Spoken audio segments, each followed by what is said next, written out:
Alright. Okay.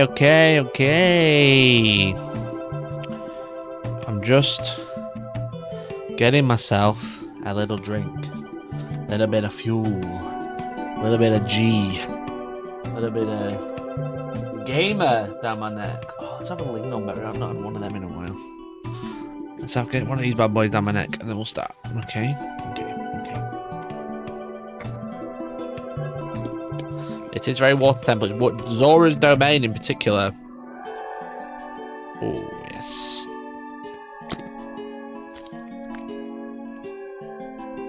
Oh, yes. Beautiful. Oh, it's fucking full of water all the time. Wait.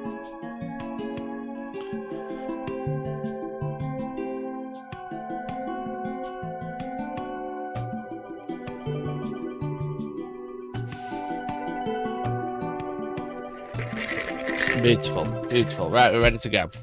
Everybody ready? Oh, music just randomly stopped. Perfect time to go.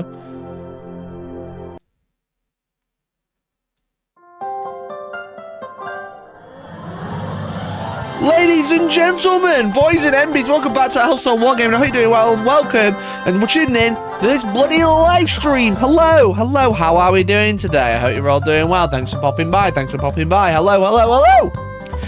What do we know, chat? What's been going on? Thanks so much for tuning in. It's Monday, which means we've got a lot of Warhammer things to talk about. We're going to be talking about the new Yarrick. We're going to be talking about the new butt plug. Paint handle. And we've got some other little bits of stuff to chat about.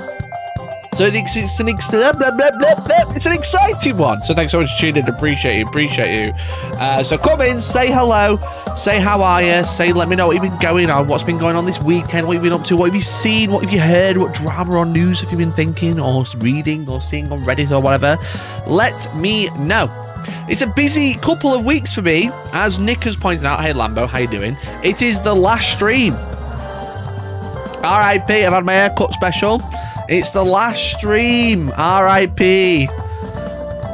R.I.P. stream. We should do that though, shouldn't we? We should do not this. Maybe this. No, not that one. We should do this. We should do this, right? We love to do this. We do this, we do this, we do this. 3 streams remain. Dong dong. So it's a busy week, chat. I was obviously I was streaming on Friday. We did the retro unboxing. I actually put out a retro unboxing video today. I don't know if you saw it. I actually posted it on the Discord, which I need to tell everyone is my Discord is on live. But I did put out a video today for Parasocial members exclusively until tomorrow. So if you're a Parasocial member, you have a video to watch today. If you are not a Parasocial member, why the bloody hell not? That's the real question. You get to join in with the Parasocial Hangout. It's happening this Wednesday. And also you get access to exclusive videos. You get to an exclusive WhatsApp group as well, which is cool. But I'm putting out a video. I'll show you a little tiny bit, okay?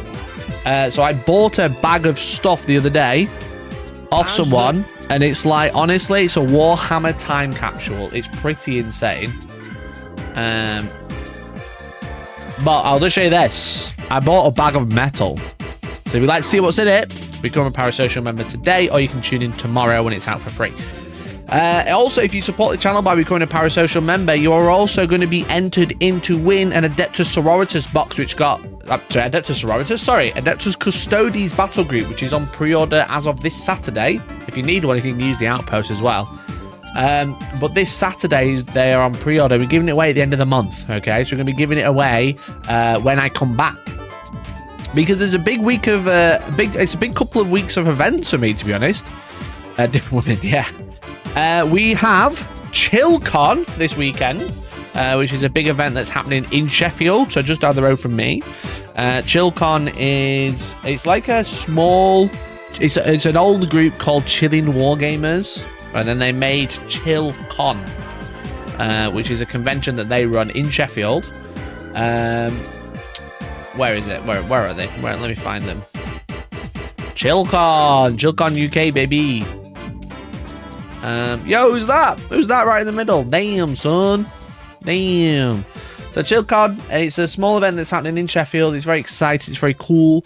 It's in Hillsborough. That's it. It's in Hillsborough. There's a bunch of people going. There's loads of seminars. There's loads of activities. There's demos. I'm doing some 40k demos for it as well. I'm not on this picture, but there's all these other people going. So there's a bunch of wonderful people going. There's like the Outpost, there's Colour Forge, there's loads of other traders and stuff like that, which is going. It's always a good time. I went last year. I didn't go last year. I went the year before, actually. I didn't manage to go last year because I was playing in a tournament. But yeah, so it's happening this weekend. So I'll be there both days, Saturday and Sunday. I'm doing demos for 40k on Saturday afternoon and Sunday morning, I want to say. So if you don't know how to play 40k, come learn from yours truly, literally one of the best in the game. But then, that's Saturday, Sunday. Monday, chat, I'm going to Chicago. I'm going to Chicago as of next week because it's Adepticon next week. And the wonderful, wonderful people over at Steamforged Games have invited me to go. And by inviting, I mean they're taking me. They're literally paying for my flights and accommodation. So then, hello. It looks like I'm back. Hello. I think I'm back. I don't know what happened there.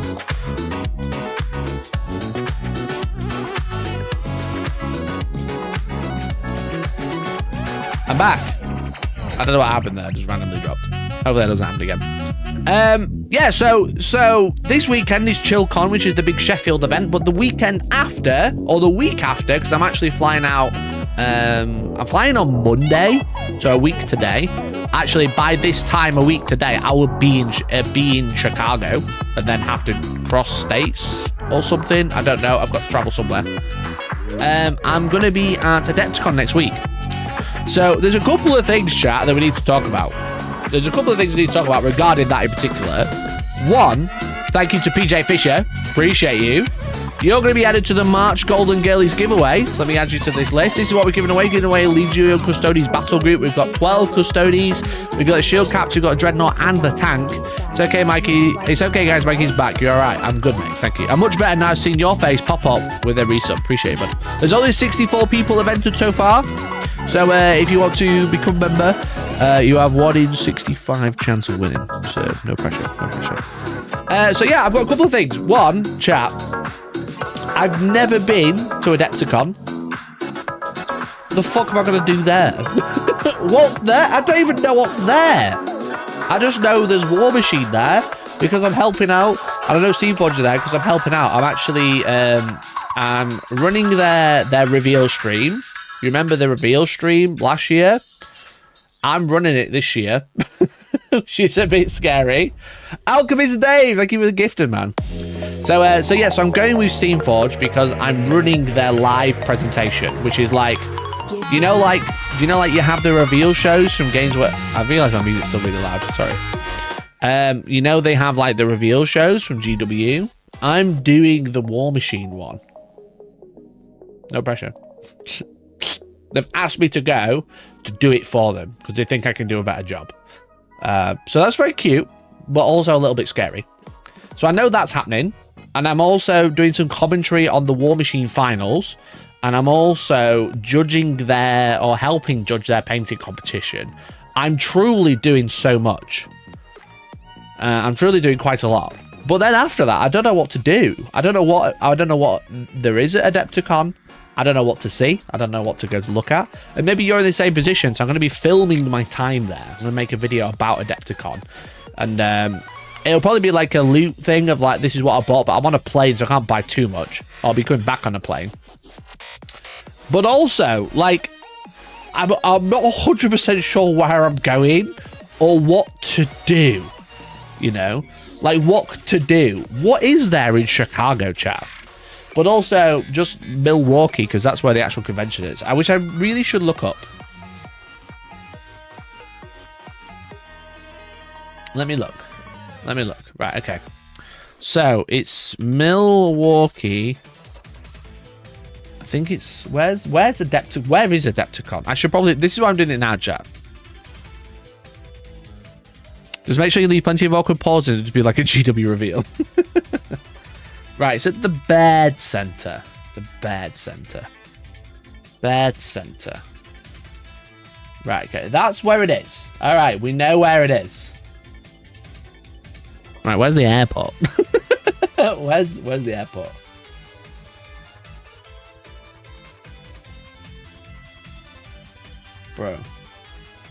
Bro, where's the airport? Okay, 1 second. Just in case it doxes me. No. It does. It does. Let me just quickly go incognito because it's trying to dox me.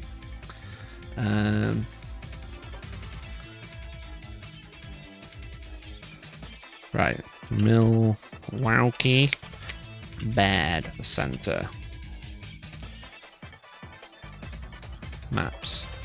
Right. And then, oh, wait. That's okay. Cool. We're going to be coming from Chicago Airport. That one. Bro, that is so far away. Bro, that is so far away. I don't know how I'm going to get there. This is where I'm flying to. This is where I need to be. Bro, I feel I'm going to be so isolated. Taxis are cheap. It's not like they have trains. Just walk. Yeah, sound. 80 miles. How long will it take me to walk? A day. 29 hours. That's so far away. That's so far away, bro. Anyway, so when I'm going to be here, what is there to do in Chicago? I mean, I've got to try the Chicago pie, right? I know that for sure. But then I'm like, I don't know what else to do. Do I have to pay the toll? Do I have to pay that? Can I get a taxi? Is there a train? Is there public transport in this country?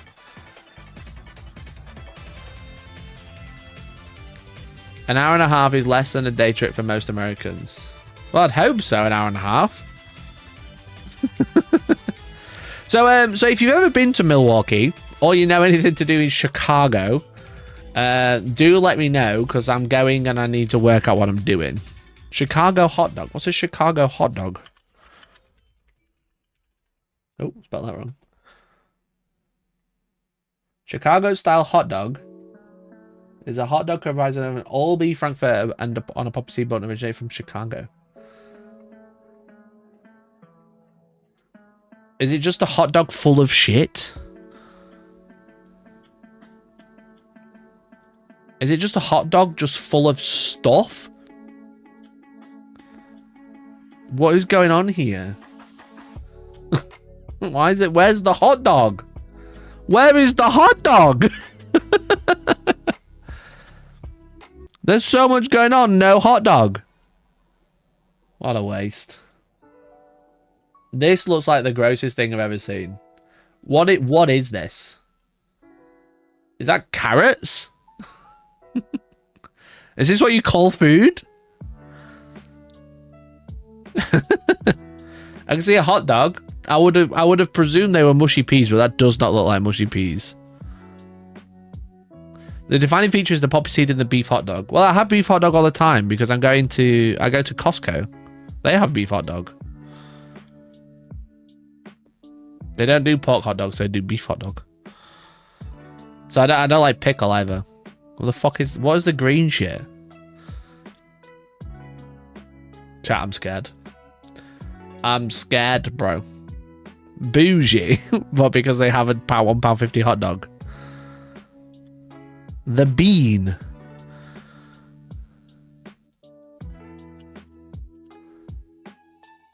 Wow. Oh, I've seen that before. I've seen a picture of that. The bean. Well, where's the bean?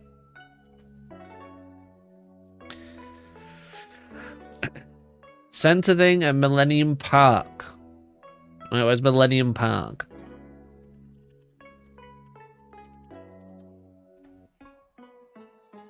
Oh, I could do that. Chicago Riverwalk. What's this? Oh, wow. That looks cool. That looks cool. Wow.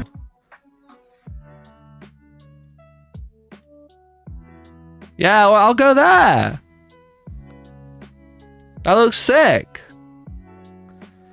The Chicago Theater. The Chicago Cultural Center. There's actually another cultural center I've heard of as well. The Gundam Base Chicago. Hell yes, dude! It's so close to the airport. Hell yes, dude! Let's go. Where is it? Which end? Why is it not showing up on the map? Excuse me, why is it not showing up on the map? How far do I have to zoom in?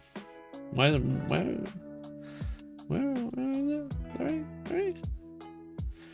Oh, look at that. Oh, that'll be so convenient to go past on my way home. That'll be so convenient to go past on my way home. Look at that. Wow. I'll have to pop down on my way home and see how much room I've got in my suitcase. Oh, I've got that one. Not even bothered. I've got version. Have I got version 2? Yeah, I've got literally got that one. They might have the concert Zaku. Oh my goodness. So I might just have to pop there on the way home, chat. But otherwise, I don't know what to do. That's my only planned trip. I've got G-Quarks, that's sick. My only planned adventure outside of being in Adepticon is to go to the Chicago base on the way home.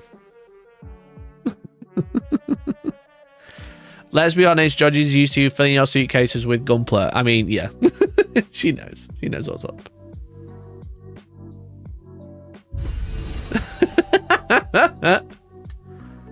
They've got tables. Gitface, thank you for the 63 months. Member at Lord Gitface celebrates 63 months of membership. I don't think you're getting all their pins. Bro, I don't even think either. Is this AI? That doesn't look right, and that's backwards. I think this might be an AI picture. Where are we? Lord Gitface, thank you for the 63 months, dude. Yeah, there's actually a little bit of drama about that. So, you know, I've been like collecting these badges. These badges from the Gundam base. Okay. I've been going every month. Okay. What was it? Bandai Hobby UK. I've been going every month to collect these fucking badges from Bandai Hobby. Right. And I've had some help as well. Don't get me wrong. But they've announced what it is. But they've also said that the March pins have been delayed. Okay. And then they've announced that you can get the 7th pin now. So this is 3 days ago. But you can get the 7th badge. But then you have to get the prize at the end of the pop-up. And they haven't clarified whether... I've actually left a comment here. It says, can we get the badge and the prize at the end? They haven't actually clarified... like, if I go down and get my last badge, can I get my prize then? Or do I have to go down another time? Or can I just go and get my badge, get my prize, and come home? You know? But they're also, like, kind of saying... You know, the quiet part out loud. There's like stuff happening in certain parts of the world, which is making shipping from other parts of the world very difficult right now. So there's no exclusives that managed to get the badges. All right, they managed to get the badges, but they haven't managed to get the thing.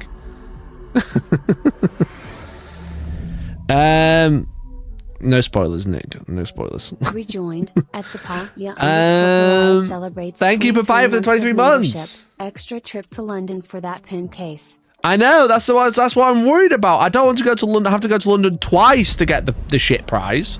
I want to go once, call it a day. Matt, thank you for the 5 months. Appreciate you. So I'm really stuck, to be honest. I'm really stuck. I don't know what to do in Adepticon. I don't know what to do there. I don't know what to do in Chicago because I've never been. I don't know what it's famous for outside of the pizza. Turns out there's hot dogs. Sure. There's hot dogs, which I'd never heard of.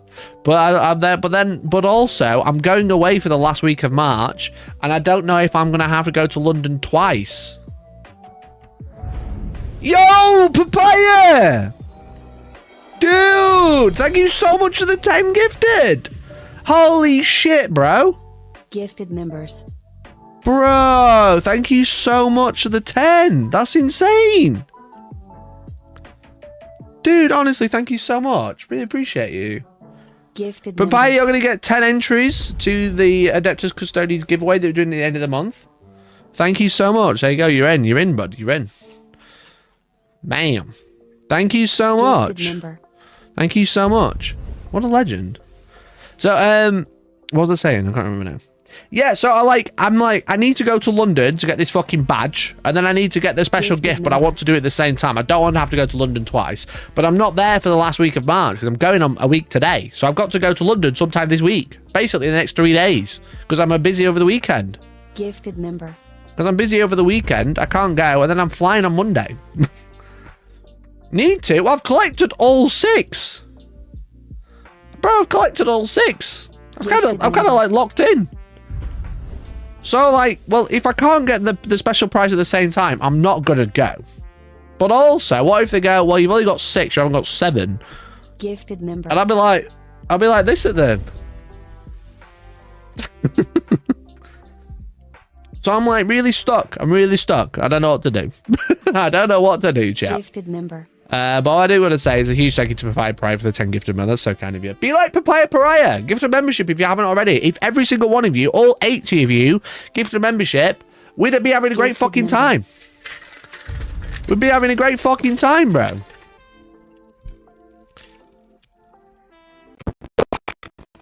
Oh, don't do that. Don't lag. Don't do that. That's all your camera.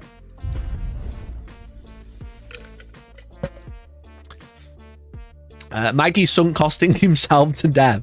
Yeah, he's like, I would like to go one more time to collect the prize. I don't want to have to go twice. One to get a badge and then one to get the prize because of badge. I've got 6 already. Shout out to Deerwag who sorted 3 of them out, I want to say. I could get Deerwag to get the last one, but I'd just like some clarity, to be honest. I'd just like some clarity of what's going on. Yeah, as soon as I put the G Fuel on the camera, they were like, nah, it's broken, bro.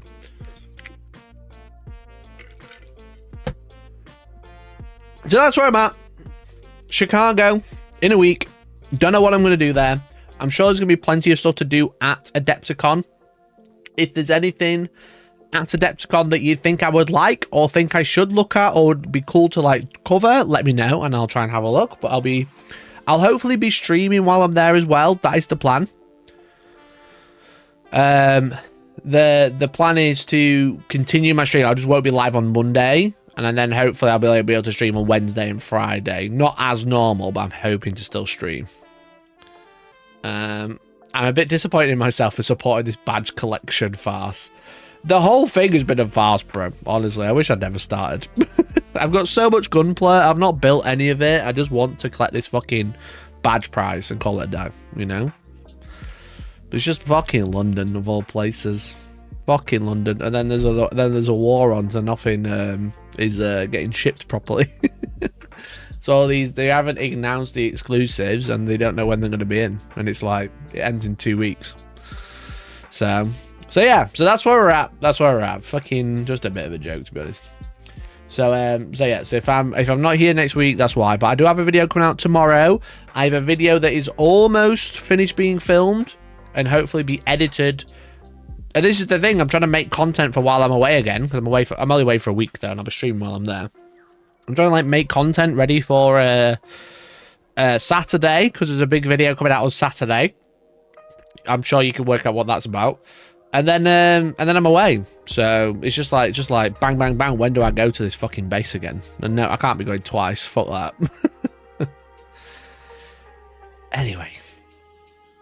Anyway, don't you think Games Workshop are... How can I say... No, I was going to say a swear word, but I don't think it's that bad. Don't you think Games Workshop are big, fat, stinky liars? Liars, pants on fires. Don't you think? Liar, pants on fire. Talk about Yarrick. They said Yarrick is back, but also he's not back because this is just made to order. And then they made a whole article about Warhammer community investigate, could Commissar Yarrick actually be dead? And they say he's dead in this article twice. But then they kind of say, well, maybe he's not dead, but he's also dead. And they also binned him off, and they also got rid of his model, and they also just went, yeah, he's no longer in there. You know? But also he's not dead, but he is dead. But he's also been brought back as a made to order, but also he's not dead. It's one of those, it's beyond the worst kept secret and just become, just like, what are we doing here anymore? However, they have announced a brand new animation. That's the end of the animation. Let's watch it.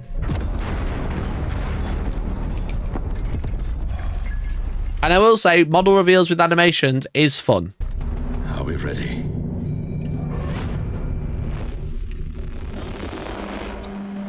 We're ready.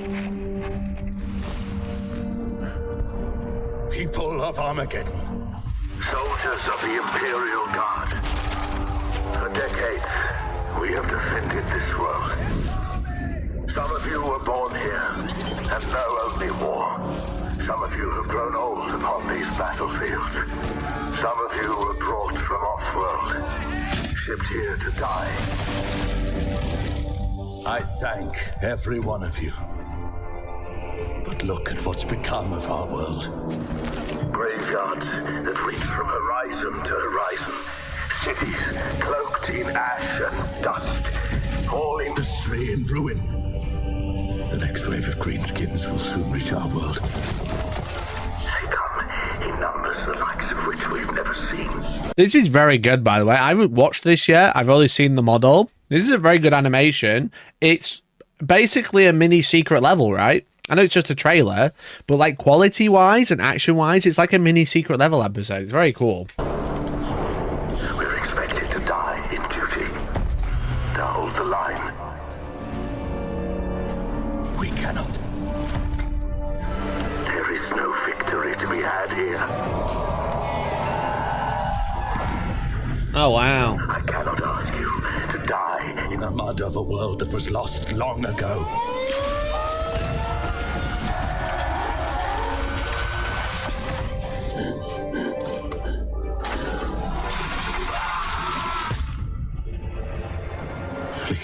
He looks like someone.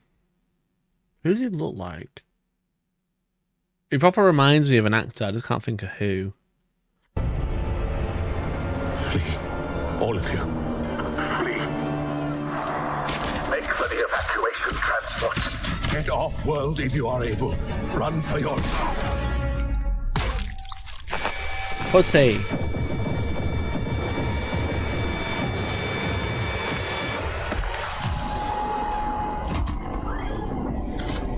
What a little bitch, he said. There will be no evacuation. There will be no cowardice. There will be no defeat. This is our city. This is our world. Soldiers of Armageddon! Make ready. Is that all it takes? Make ready. A pretty hard-ass trailer. That was pretty good. That was really good, actually. That was really, really good. That went really, really hard, definitely. And I love, like, the dichotomy of just, like, guys, we are actually fucked, and Yarrick's just like, nah, fucking crack on, lads. That's actually really cool.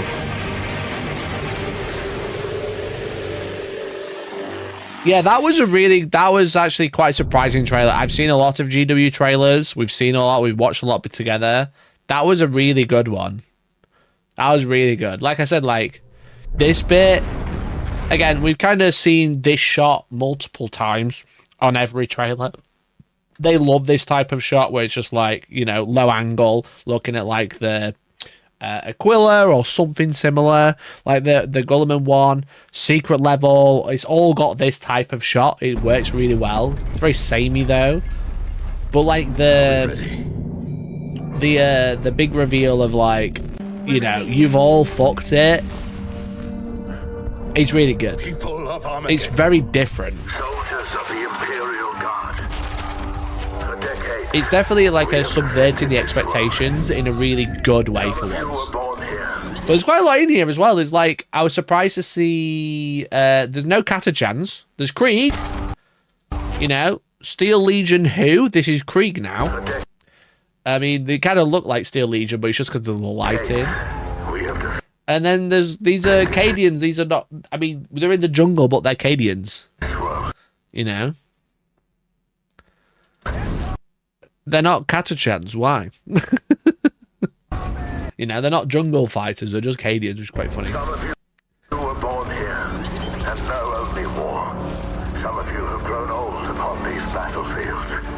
Some of you Did you all notice Mikey used the word dichotomy? I think that deserves a gifted. But Fire, thank you for the gift. I really appreciate it. Appreciate it, dude. Gifted Legend, member. dude. Legend. Not even GW used the name Astronaut Time. Even GW still call them Imperial Guard. Well, the law reason of copyrighting their name was they're the Imperial Guard. Their official name is Astronaut. But yeah, it's more relevant to call them Imperial Guard, I think. were brought from off-world, shipped here to die. Was watching Gun Down by the... It's just like... This is just really well done. I don't think there's many good animations for... There's a lot of animations that GW do. I think this one is like up there, definitely. I think like the quality can be definitely... it can vary quite a lot, right? It's a bit... it can be a bit jarring sometimes of like watching one animation to another one. This one is really, really nice. I thank every one of you. The Krieg one's similar, Look yeah. at what's A mixed bag, become yeah, of our definitely. world. Graveyards that reach from horizon to horizon. Cities cloaked in ash and That's really cool. Seeing like the Hellhound. I love that you can't see the orcs yet. You've seen one orc and he's dead. You know what I mean? You've seen the Blitzer bombers or whatever. dust. All in Industry in ruin. I can't think who he looks. He looks like an actor, but I can't think who. they come in numbers the likes of which we've never seen. Yeah, they actually look a bit Steel Legion just because of the lighting on the cloaks. You know what I mean? We're expected to die in duty. And then the Stomper coming through, absolutely wonderful. We cannot. There is no victory to be had here. Oh, so good. That is just such a wonderful shot. I wish it was zoomed in a little bit, but that is such a wonderful shot. That is so good. That of it coming through the smoke clouds. Holy shit. That is absolutely sick. I love that. That's really good. The framing of it with like the spikes as well from the ground and stuff.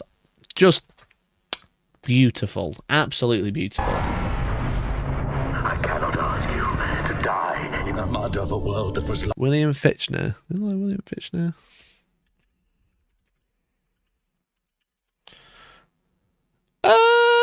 It's not who I'd say. I can see it in the eyes though. I can see it in the eyes, definitely.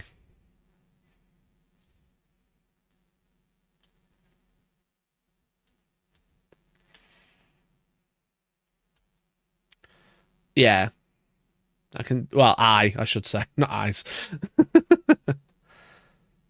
Use Google Lens to search him. Oh, maybe. Let's try that.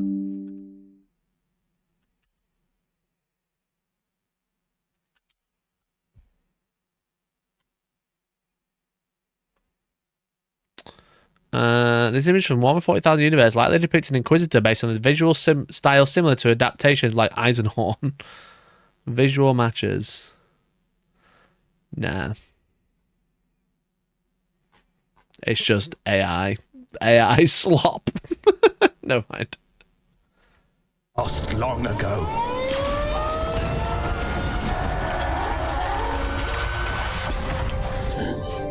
This is great. I think the Stomper would be way bigger, but still. Flee, all of you. Flee. Make for the evacuation transports. Get off world if you are able. Run for your life.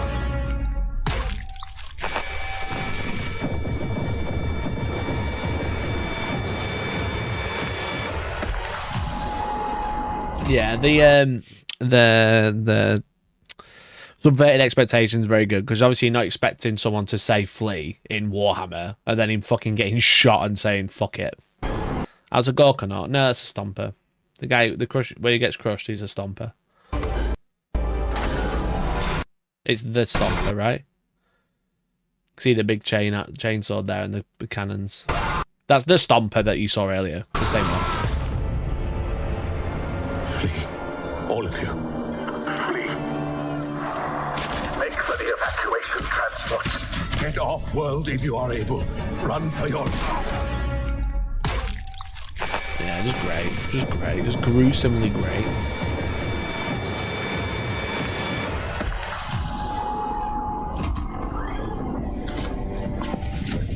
There will be no evacuation. There will be no cowardice. There will be no... The vitriol in his voice is wonderful. This is our city. This is our world. Soldiers of Armageddon! Make ready. Yeah, very good. Very, very good reveal. I love that it's like the model in the setting that he's just been on as well. Could do with a dead body on the floor. That's all it's missing. It's missing the dead Inquisitor or whoever he was. A dead Inquisitor on the floor there would have been wonderful. Alas. We'll take it. So, Yarrick's back. Yarrick's back, coming along with Armageddon. We're still not 100% sure if Armageddon is an additional campaign book with these orcs, or if it is the planned type of like 11th edition, whether that's all part of it. We should probably read on. As you see, here's the full miniature. It is absolutely glorious. It is a really nice mini. Like the claw that we saw last week is this claw here. Just very, very cool. Very, very cool. Commissar Sebastian Yarrick returns to his old stomping grounds with the cool new miniature that pays tribute to Yarrick models of the past. The hero of Hades still sports the iconic pose, raising his pilfered orc power claw high and shouting defiance at his foes. You'll notice a blazing bionic eye, billowing sash, shoulder epaulets, and a distinctive hat that all carry through from the early versions of the miniature. So as you can see, this is the back. The claw is absolutely huge. You know, absolutely huge. That dude could be the highest city lord of the planet. Yeah, not the sorry, not an inquisitor. Maybe like a lord of something. You know. So very, very cool claw. Like I said, this is from the preview last week. Did they show it? No. Well, on this, when we saw the orcs preview last week, they actually showed us Commissar Yarrick's power claw, but only just the back of it, and that's why they've done it. I think it looks really sick. I think it looks really, really good. And then you got the other three, or the other two versions of him. You've got the very original. You've got the most recent one, which is obviously made to order, and then the new one. I love that it's basically the same mini, just nice. I do love that it's just the same, but nicer. Though they have got rid of the skull off the Stormbolter. You can see there's like a whole ass skeleton on this Stormbolter. And on this one, there's just like a little skull, as you can see. And then this one, they've got rid of it altogether. So he has gone woke. I'm sorry. They've got rid of the skull. That does mean he's gone woke. But yeah, it's just the same mini. Just this is what you expect from like a redo. Like with Space Marines, we've seen a lot of like reinvention, which is fun. But I think sometimes just a really well done old miniature in modern style is just good, you know. You know, we could have afforded this with Kotias. That would have been good. That'd have been really nice. If Kotias just got a really nice new miniature that looked cool. We can't win them all, and we won it with Yarrick, definitely. Old Baelai also looks older than ever before, with his aging body now held together with servo-enhanced calipers and iron will. Look closer, you'll notice he still carries a las pistol in his holster at his hip, the same weapon used to execute the cowardly traitorous official in the animation above. So, oh yeah, he's still got his little holster as well, which is cool. It's funny because he says he's older, but he actually looks younger here because it's just a better model. Which is quite funny. We'll be learning more about Yarrick and the wider war for Armageddon very soon. Sign up for my newsletter to get your message straight, with your missives straight from the front. So we don't know. Like, is this that's the question I've kind of got now. We have the Iron Warriors expansion with the Defiler, the Admech, and all that shit coming out soon. TM. We just don't know what is coming out. You know, when it's going to come out. And then we've got all this about Armageddon. We've got the orks, because the orks leaked, and then we've had an early ork, and then now we've had Yarrick, and Yarrick hadn't leaked. I think people kind of had a hunch he was on his way back if there was an Armageddon, because they've kind of teased it. But is this planned for an expansion before 11th, or just after, you know? That's kind of the question, because there's only... I mean, Games Workshop are like full steam ahead with the releases right now. They are not holding back in like what they're releasing, the amount they're releasing, what they're planning on showcasing, because it's been like back to back to back huge releases. Just this year, it is halfway through March. We've had the Nightbringer, we've had a brand new Titus, we've had a Red Corsairs launch, we've had Red Corsairs with Huron Blackheart. They're planning on releasing the Defiler redo. They're planning on releasing the Mutilators, the new Imperial Knight, the Destroyer, the Admech character with that unit as well. It's been like back to back to back hot release, like huge release, like not just like here's little bits and bobs and here's a huge one. It's supposed to be like back to back to back, like really, really iconic models getting redone. And just like really big shit coming out. And then they've just announced this. It's like non-stop hype train, which I'm not complaining at. Don't get me wrong. Everyone's getting a little bit of everything. But is this the plan for, okay, and then after all of this, we get 11th edition? Or is this just it now? You know? We just get back to back to back huge releases. We don't have like an army lodge. We have loads of campaigns that are happening alongside it with free rules that come with it. But... yeah, it's definitely an interesting one. I'd love to hear your thoughts, either now or down in the comments below. I'm not complaining there's a new Yarrick. It's fucking sick, you know? I still remember a game I had with my friend Alex. I don't know if I have a picture. I might have a very, very cursory look on my hard drive. We played, I want to say 2015. No, probably earlier than that. Maybe like probably 2013, like 13 years ago. We had a game where I played Blood Ravens and he was playing Imperial Guard, and none of the models were painted. We had a piece of wood and a toy castle and toy shit to use as terrain, and we had a game, and it was my friend Scott was also playing at the time, and oh, that wasn't quite in. It was enough to power it, but not enough to register.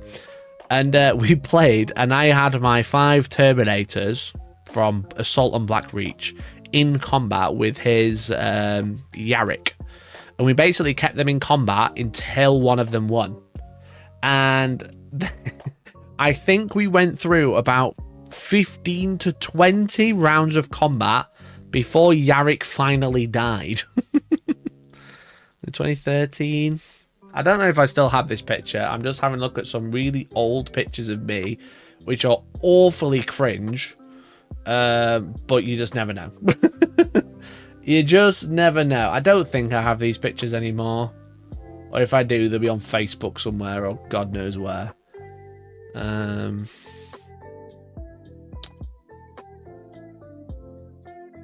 I think they're not on there. No screenshot of one. But yeah, so Yarrick and this squad of 5 Terminators were fighting for like 20 odd rounds of combat or something ridiculous. It was absolutely crazy. And don't get me wrong, it's funny as fuck. Really funny. But it just like, it just constantly, because Yarrick in the old days, he got back up on a 2+, you know. So that's the reason he survived for so long, is because every time he died, he just so happened to die and then get back up and then get recharged and then get back up. There was no end to it. I think rules are broken now. Think about that, you know? Think about that. But it's just like back to back to back, constantly fighting, getting back up, fighting, getting back up. But these Terminators, because they were Terminators, also wouldn't die. Yeah, it was just like back and forth for 20 turns of combat, which is hilarious. We were playing until like 2 in the morning or something stupid. So I've got like a real soft spot for Yarrick because I've got such a core memory of my friend Alex, Dr. Donald, who pops in chat every now and then. I've got such a core memory of Yarrick fighting, this one in particular, this one on the right, and just never fucking dying. But yeah, it feels like we're on an absolutely huge hype train. And I think what Lambo is talking about, I think the stock prices definitely has a part of it, because I think they just need to keep pushing out so much hype to get people to continue buying, and the cost of living crisis of things are getting more expensive and people don't have as much expendable income. They just need people to keep buying because they have a huge stock number to keep up with, because they had a humongous year last year with the dreg ends of Space Marine 2 pushing sales of miniatures absolutely through the roof. We've seen Games Workshop stock price and just like sales figures just like absolutely moon without a big launch of 40k, which is usually their big year. Is like, by the way, 40k is coming out this year, so we're gonna make a bajillion dollars instead of half a bajillion dollars this year. And then they had that with like Space Marine 2 coming out and absolutely blowing expectations out of the water and absolutely just like skyrocketing sales because people were buying Space Marines and buying dreadnoughts and buying Thousand Suns and whatever. Loads of people bought that game, which made them loads of money. And like way more people than they expected bought the game. And then a lot of people who bought the game then went and bought miniatures. And then people who bought miniatures obviously helped juice the stock that way. And it was basically just like what they would probably consider like a run-of-the-mill year. Or at least they had big releases, don't get me wrong. They had like new Heresy launches, stuff like that. Obviously, that had its own issues. We don't need to go into that again. But like, they had all of these like relatively run-of-the-mill. We'll do a big launch game. It won't be big as 40k, but it'll be pretty big in June or July or whenever. We'll have loads of box sets come out. We'll have a bunch of new miniatures come out. But then because of Space Marine 2... their year was bigger than a 40k launch, which is usually they're like, by the way, guys, every 3 years we're gonna have fucking 40k come out, get your stocks in because you're gonna make so much money in about 2 weeks, you know. And because of all of that, that's just like ballooned their stock number, and now they can't. This isn't their run of the mill. This is their promise. This 3 years is going to be huge. So it's almost like they just feels like they've just pumping the gas on the hype train just to make sure they can keep up with it, which is great for us. It just means loads of cool stuff is coming out, but it's also, I can understand if people start getting a bit tired of how much stuff's going to come out over the next couple of months, because I think this is just the start, not the beginning and the end. So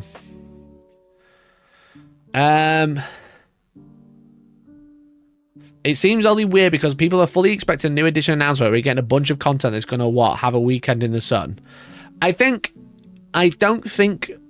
Well, my gut feeling, not obviously I don't know, my gut feeling is that the 11th edition isn't going to be a crazy change of edition. It's going to be an updated edition, much like we used to get, circa 2nd to 7th and then 8th to 9th, you know.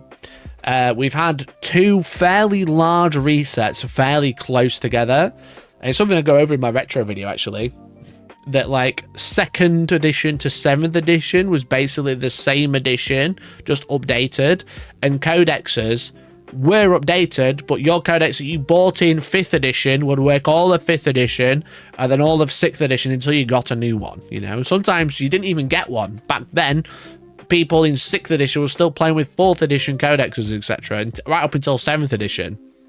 And then in 8th edition, we had a really big index edition where they rebooted the game. They brought Primaris out and whatever, and they like really fundamentally changed how the game worked. And then they kind of did the same again for 10th edition, where it was kind of like 9th edition, but not really. It was all rewritten and weird jargon language for no reason, and just let's be honest, just terribly written. But the game fundamentally was different enough, whether it was like a new code. Everyone needed an index, everyone needed a new codex, because they were like, indexes sell big because everyone jumps in at the same time. So I personally don't think 11th edition is going to be another index edition, because I think they'll piss a lot of people off, because I think people are already annoyed at buying codexes, etc. So I think we're going to be in a position where we're actually just going, okay, here's 11th edition, all your codexes still hold up until the new one comes out, obviously. I don't think codexes are going anywhere, personally. but like they probably, again, probably gut feeling, won't be like indexing the game again. They're gonna go, okay, here's a new edition, your codexes continue, we've still got all these free rules which will continue, you'll have a new codex which will deal with whatever then, you know. So that's what I personally think. I could be wrong, don't get me wrong, but I think that's what their plan is. So I think people are like, but I think they need to announce it sooner rather than later. I think they will be announcing it next week at Adepticon, because that's when they usually will. I do think it's coming. And I think they'll probably announce what's happening with that sort of stuff. Like what sort of rules change, what sort of rules addition we're going to have as of 11th edition. Because they'll put out a big, like, everything you need to know about 11th edition. By the way, codexes are going away, or codexes are going to be staying put. Like either way, whichever line they decide to take, I think we'll know as of late next week. But yeah, it's until we have that, there's a lot of uncertainty, because people were burned in 9th edition buying a World Eaters Codex, buying Astra Militarum Codex, and then getting indexed 4 months later. I totally appreciate that. It's bollocks. So yeah, we were just in a bit of a funny one. We're in a fun, feels like a bit of a funny one. It's like, well, I mean, they put all the rules out for free, which is great. None of the rules that have come out this year have cost anyone any money unless you wanted it to. You haven't had to buy the 500 Worlds or the Maelstrom book, and you probably won't need to buy the Armageddon one. But it's but when is it gonna, is the Armageddon one gonna come out before 11th edition? That's the question. I don't know. So loads of people bought Thousand Suns and then put them down because they entered the trim zone. Yeah, true.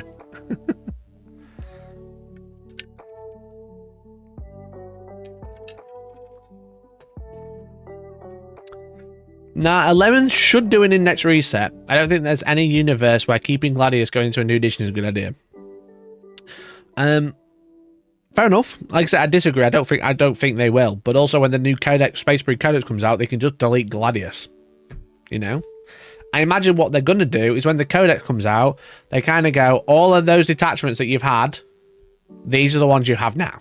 You know? You don't have all of them. You have the ones printed in the book again, and then we'll release new ones later.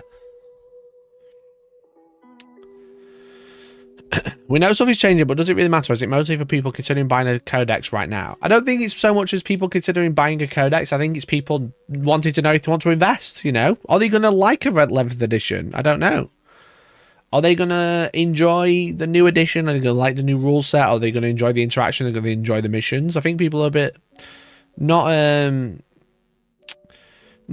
being cautious, just being like, well, I don't know what's going on. You know, I think there's a lot of uncertainty of what's happening with the whole game.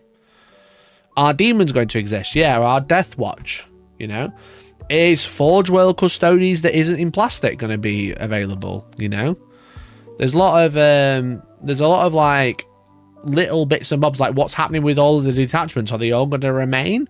Are they going to wipe them? Are they going to say, oh, these are the ones you can use? Are they all back in? Are the current legends going to disappear? Yeah, the current legends data sheets that we have, are they going to go now? You know, are they gone? Are they done? Because like last week we saw, or the week before, Barney's Calguard has randomly disappeared. And Sicarius and Titus. No mention, no nothing, no article. So I think people are a bit like concerned, you know what I mean? So I'm a Deathwatch main. If they squat me, I'm going to a different game system. I wouldn't blame you. I wouldn't blame you, but I can see them binning off Deathwatch and demons, but also I don't know. All the free detachments could be removed and we're left with only codex detachments for the beginning of 11th edition. Like I said, literally anything could happen. I personally don't think there'll be an index edition. I don't think that'll happen. It could. It bloody could. I don't know. You know what I mean? But yeah, it's a weird. It's the end of an edition is like the twilight period. You know, we've truly got the best 10th edition we'll ever have right now, because this is it. You know, there's so much more stuff coming out, which kind of makes it not it. But it's like usually the last 6 months of an edition are kind of like the Twilight edition, where they're kind of like, this is what you've got, enjoy. People get bored very quickly and go, well, I'm waiting for 11th edition. I'm not going to go to a tournament. I'm bored of it. I'm waiting for 11th edition. I'm not going to buy a new army because I'm waiting for 11th edition. I'm not going to get into the game now because I'm waiting for 11th edition, you know?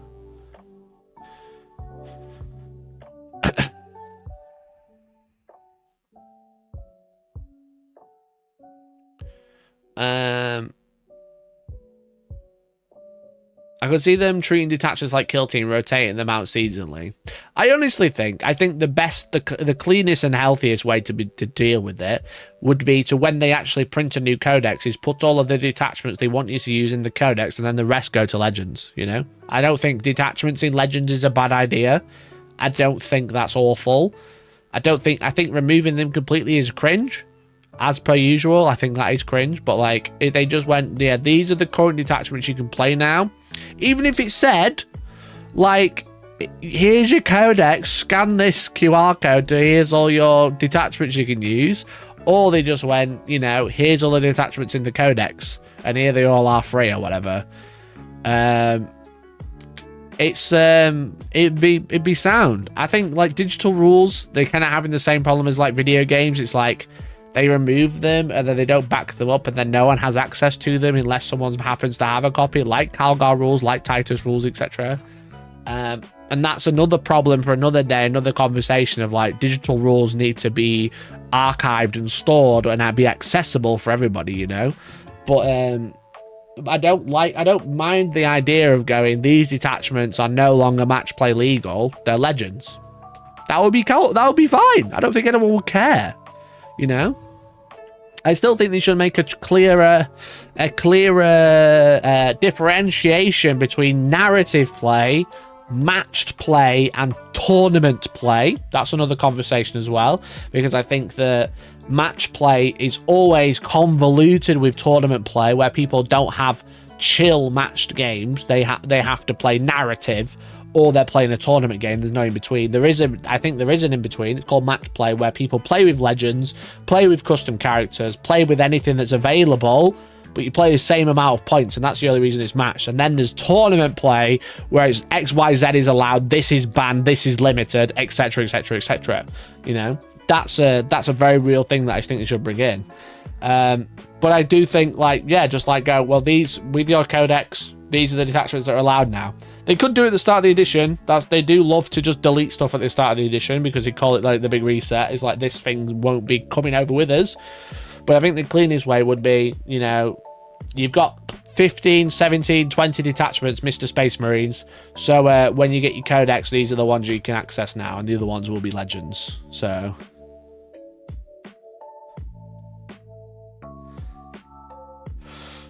send Gladius task force to Legends GW, I dare you. Yeah, Gladius has been it's definitely been problematic over the past 3 years. It's definitely been one of the best detachments to run, but it's just so bland as well. It's so bland. I think a reset preferable. I meme about Index Hammer, but I don't think you want the feels bad of, say, oh good, Necrons still have Star Shattered in new edition. I don't think that all of these detachments you don't like will disappear. I think they'll just change, modify a few, delete a couple here. You know what I mean?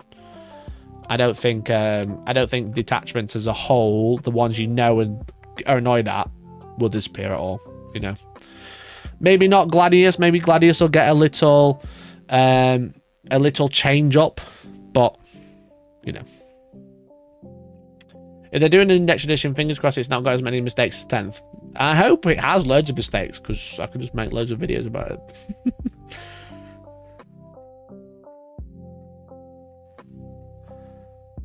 Gladius exemplifies one of the biggest failed promises of 10th edition. They talked a big game at the start about wanting more regular changes if XYZ was an auto take / dominant list building. Yeah, it definitely feels like the team that we had at the start of 10th and the team that we have now are very different. And the team that we have now are very traditional, where the team we had at start of 10th were very experimentational, you know? It felt like 10th edition as a whole was an experiment, see if they could do it. And ultimately, it kind of like fell at the first few hurdles and kind of like picked itself up a little bit after a while. But then like midway through the edition, the way the game has been going, or the way the game has been handled is completely different. Yeah, there's some stuff that's set in stone that they won't be changing now, like war gear and squad sizes and whatever. But it feels like the game is definitely like, we're just kind of like managing things. We're not like really like steering the ship of this game. We're just kind of like managing the fires. You know, it's just been extremely like, not disappointing. I don't think that's the word I'm looking for, but it was kind of like, oh, there's lots and lots of empty promises at the start of the edition. And it was fine. We kind of muddled through it, but we never kind of retroactively sorted those promises. We just kind of just like put the fires out and kept the engine running. You know what I mean?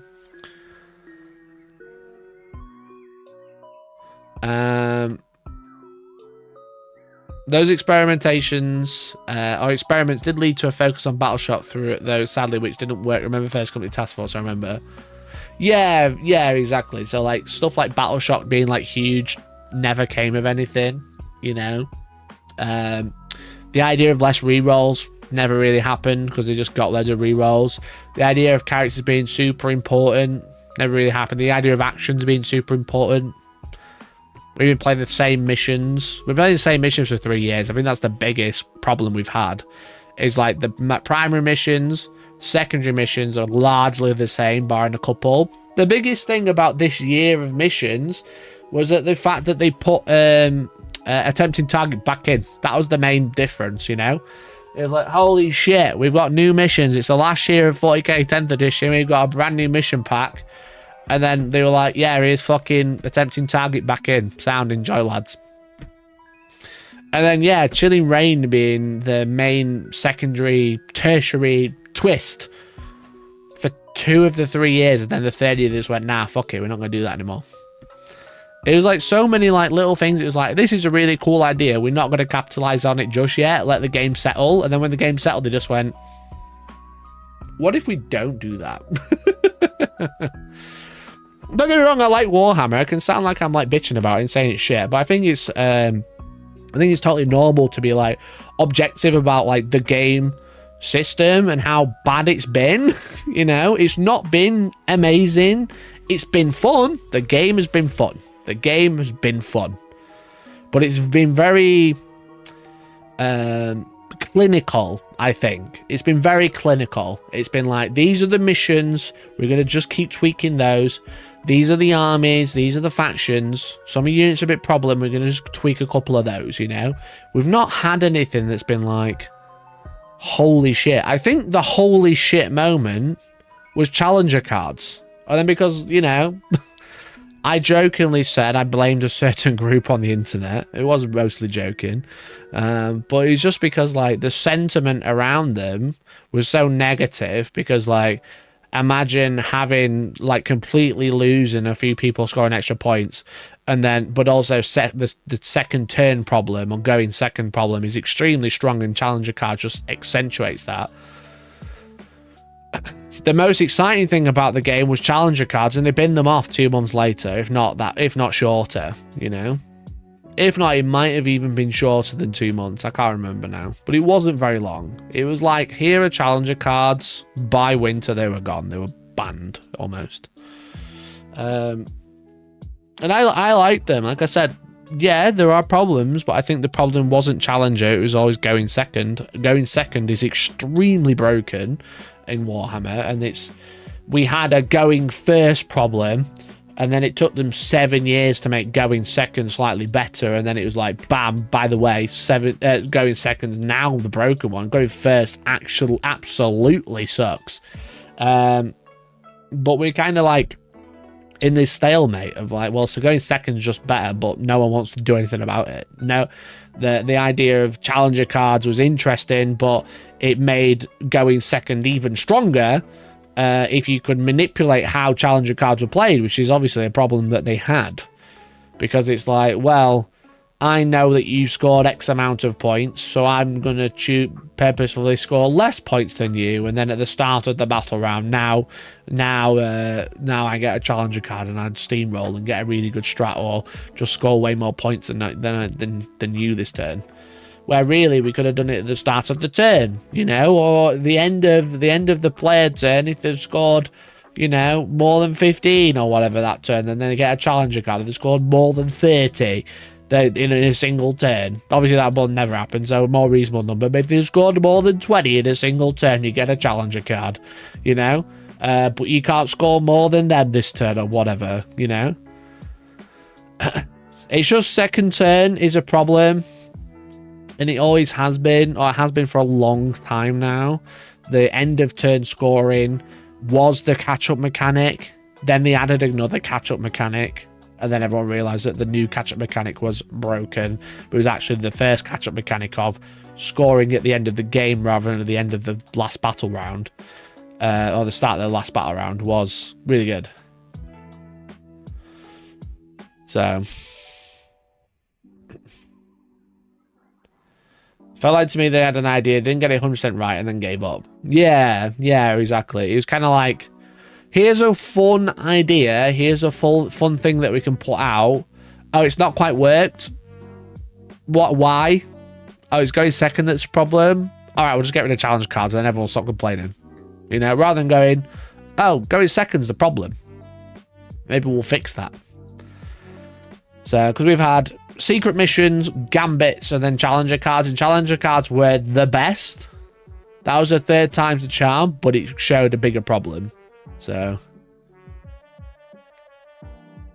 it feels like they drew such a weird line in the sand on things they would and wouldn't change during the edition. 100%.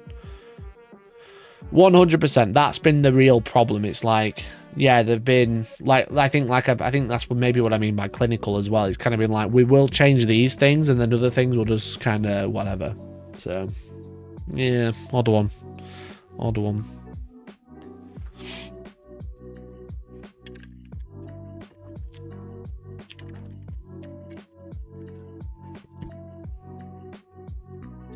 How about letting the first player score in turn 1 but not 5? Not an awful idea. Not an awful idea, to be honest.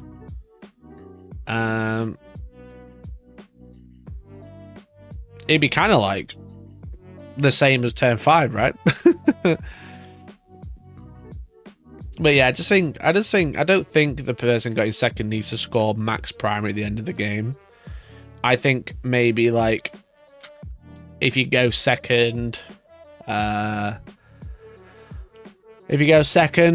like maybe the objectives are worth slightly more than normal rather than just being scored at the end. The last turn they're worth 2 points extra or whatever. Yo, Brennan! Mr. Duck, thank you for the 5 gifted, dude. Members. Thank you so much for the 5 gifted, Mr. Duck. My man, my dude. Thank you so much. I really appreciate it. We are going to Adepticon next week. Every penny counts. Thank you so much for the 5, dude. I've added you to our giveaway. We are giving away the Adeptus Custodes battle group as of next month, or the end of this month. So it'll be like early April, early in April, because I'm not back until the 31st. But we are giving away this, so everyone who gifts a membership is being entered to win. You can also enter by becoming a member yourself. You can enter by super chatting and asking me a question directly if you'd like to. And also, if you type !TNC, you'll be able to get all the options for other entries. But this is what we're giving away, the Legio Custodes battle group. Thank you, Mr. Brennan. You've just got 5 gifted entries, dude. Appreciate you.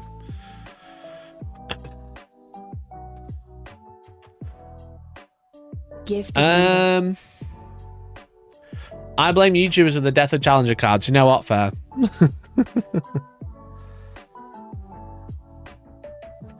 You know what? Fair enough.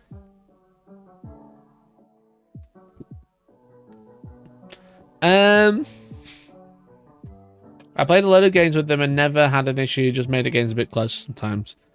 Yeah. Okay, Queen, while I was behind. Yeah, you were very far behind. That's why I wasn't ignoring you. You were extremely far behind. That was at like an hour ago.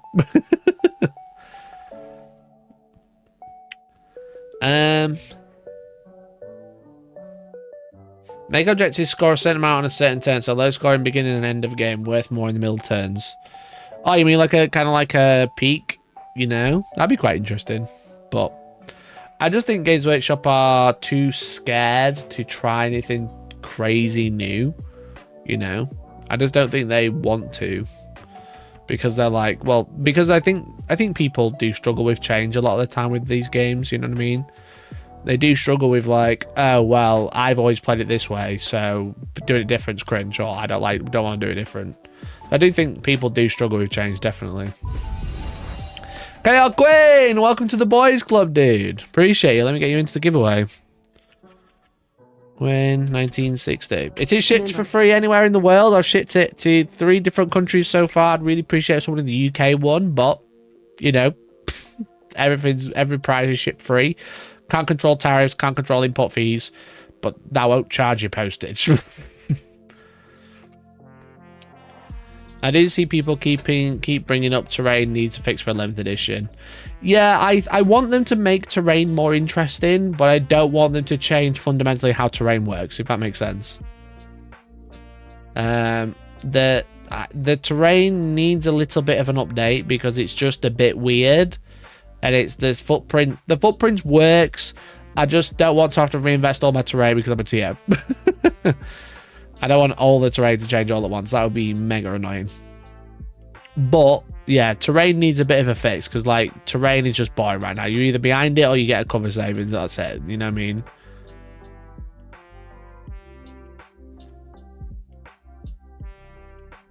Willing to have you just declare me the winner? Sure, why not?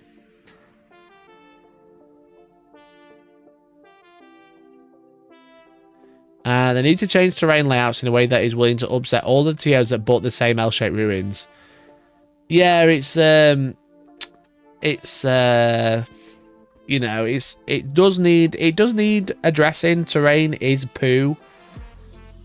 I'll be annoyed personally, but I think for the health of the game, I think there should be more variety in what terrain we have and more variety in how we lay it out, because having big rectangles everywhere is just like jarring for a more casual person.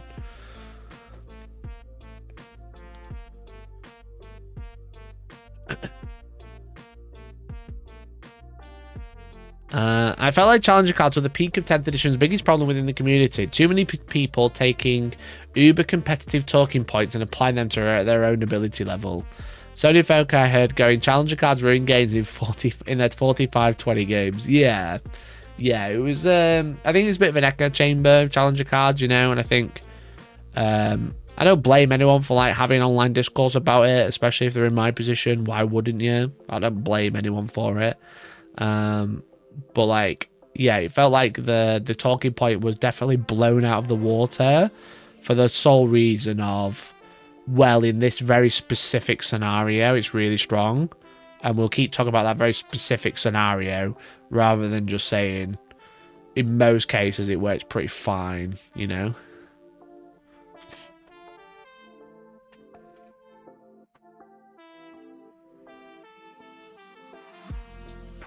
I felt like I got terrain spot on in 9th. Yeah, I think terrain in 9th is pretty good.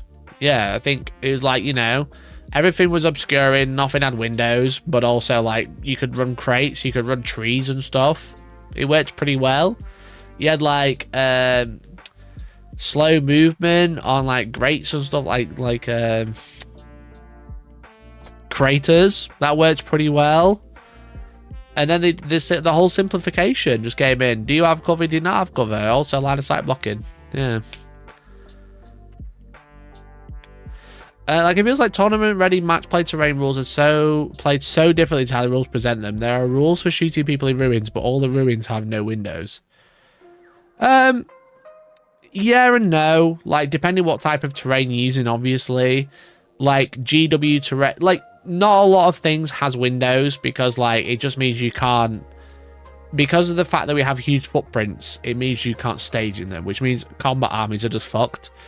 But there's like you can obviously shoot into footprints, but the rules don't specifically say you need footprints. But then every competitive layout does have footprints, and the competitive match play things suggest you have footprints, and you can work around them, but it doesn't come up very often. Yes, I do agree. Like, you can shoot into ruins, and there's ruins with windows. It's just usually the bottom level doesn't. So, but then people don't want to go up because of how of how movement works. So if you go up a floor, you've got to spend 3 inches to get up and 3 inches to get back down. And usually if they're getting in ruins, they want to move as fast as possible. So they bend the rules to allow world eaters to exist. I don't think that's true either. I don't think that's true. That's funny though. So yeah, it's just we've got a position where shooting is so devastating that we have to have cringe terrain, because that's the easiest way to fix horrible shooting, is to put so much terrain on the board that you can't see. That's where the game is right now. It's that, no, let's not make combat armies actually better. Let's not give them any tricks. Let's give them like much at all. But what we'll do is we'll make it so the army that wants to shoot them can't see, and then the combat army will make it. That's pretty much the position we're in. It's a position we've been in for years. So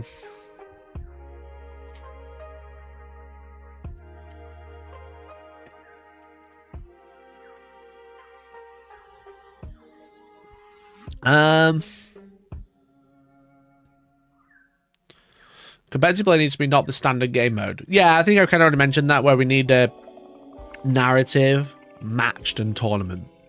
They're the three rule, like, styles of play we need. Not casual or open or whatever. No, matched should be the standard mode of play, but then we have tournament play, and then you ask for a tournament game, and it just makes sense. Am I drunk, or did they swear that this edition would be less lethal? It was supposed to be less lethal because they upped the toughness of everything to above 10. That was this edition, right?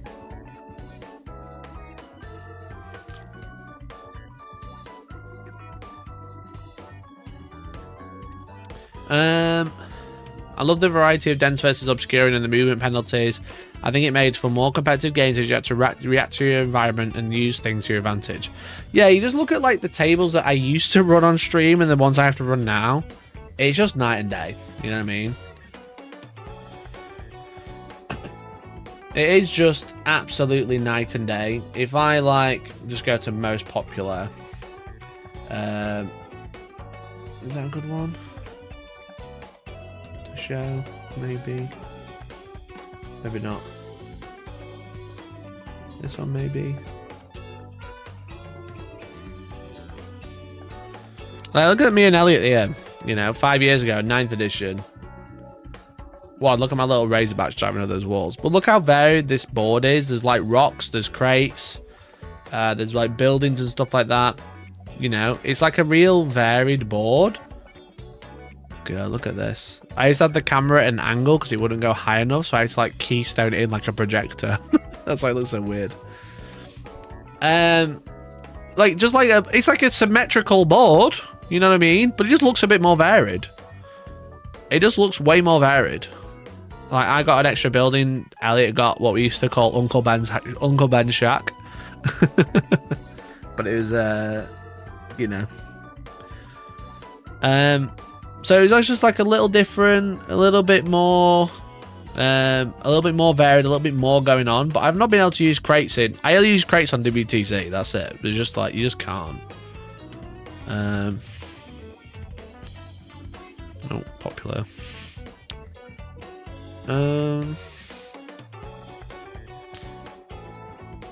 Even like this one. I think I'm playing.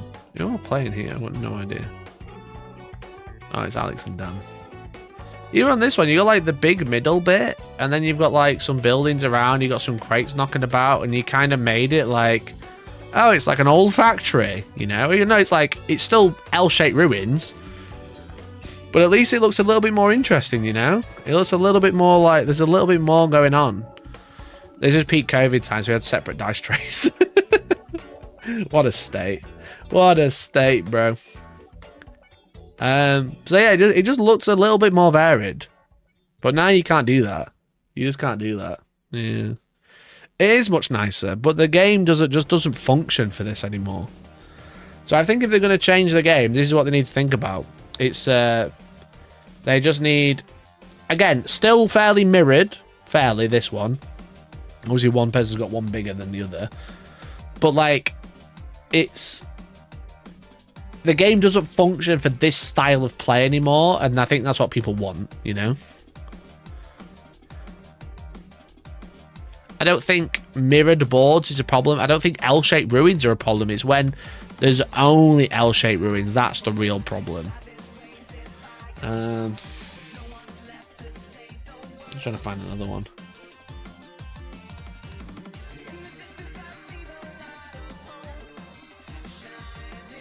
Like even this one, this is a WTC layout. It still looks a bit more interesting because there's trees, you know what I mean? There's like line of sight blocking, but there's also like trees which are a little bit different. You know? It's mostly L-shaped buildings, but at least it's like got some colour on it. I think, you know what? I think that's the main problem. It's the fact there's no fucking colour on any boards anymore. You know? It's all fucking just like one colour building and then another colour footprint if they've got one. I mean, I get it from one point of view. You've got fucking all these buildings are the same colour, but at least there's some fucking trees to fix it up and stuff. You know? So... Because that even looks like... That's a WTC layout. That's a nice looking board, you know what I mean? Okay, now look at me and Billy. This is old. 3 years ago. There's the old studio as well. So... Yeah. Odd time. That's what I want. I want to be able to build varied boards again. I don't care about L-shaped ruins. I think they're fine. I don't mind footprints. It'd just be nice to put something else on the board to add some colour. So yeah, it's just you can't paint buildings different colours because then it just looks like a mismatch. I've tried that in the past. It just looks mismatched. Mishmashed. What we need is different shit going on with it to make it interesting. So, they fixed lethality with high toughness and less AP, but then they introduced lethal hits and death wounds. Yeah, big time. They need to find some L-shaped ruins that aren't L-shapes that aren't ruins because it makes no sense from a city planning perspective, and that annoys me. What do you mean it makes no sense from city planning? The L shape is the whole point of it. It's like a bent out building, right? Because every building has a corner somewhere. Bring back hills. You know what? I don't think hills will do it. Bring back trees, bro. Bring back trees. Bring back crates. Because crates are god. I always think barriers are one of those things that you put out and then as soon as you stand behind them, you always die. I don't know how they make barriers work to work. I don't think we need barriers. I honestly think we need trenches.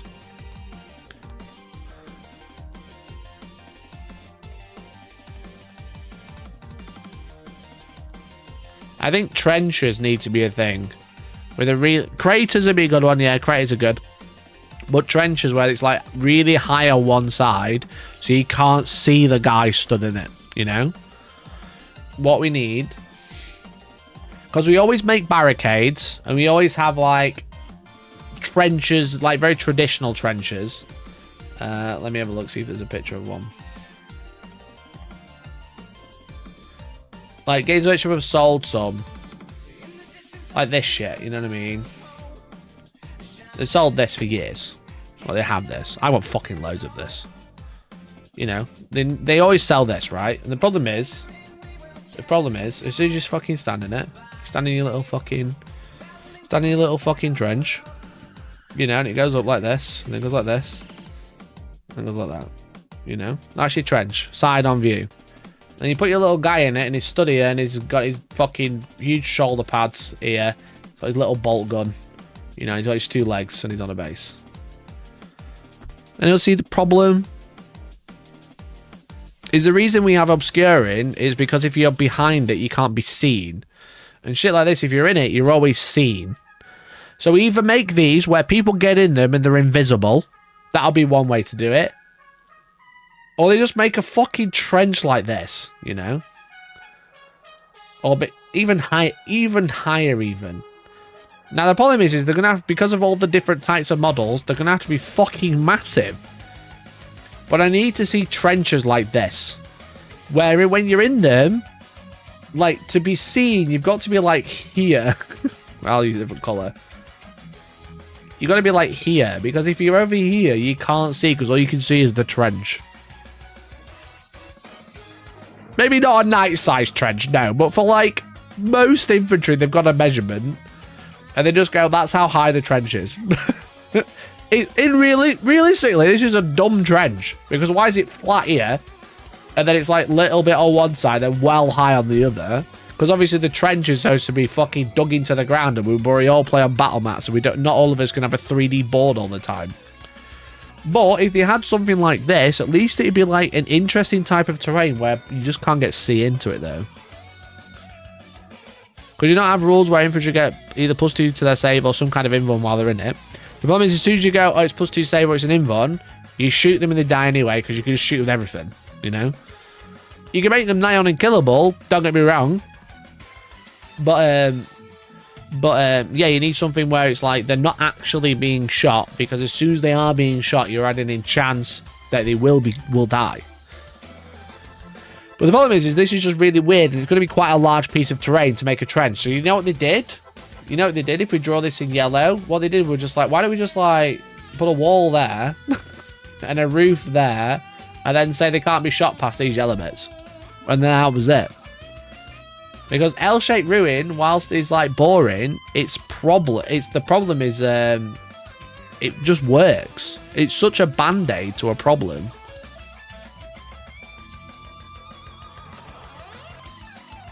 Yeah, as soon as you say walls, just put an L-shaped ruin in it. You know, put an L. Stand here.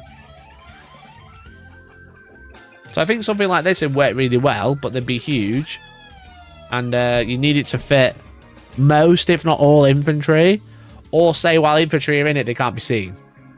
You know, that would be the only other way, but then that'd be really jarring for a new player. If they're stood in the trench or they comes up to here, I can see you, why can't I shoot you? So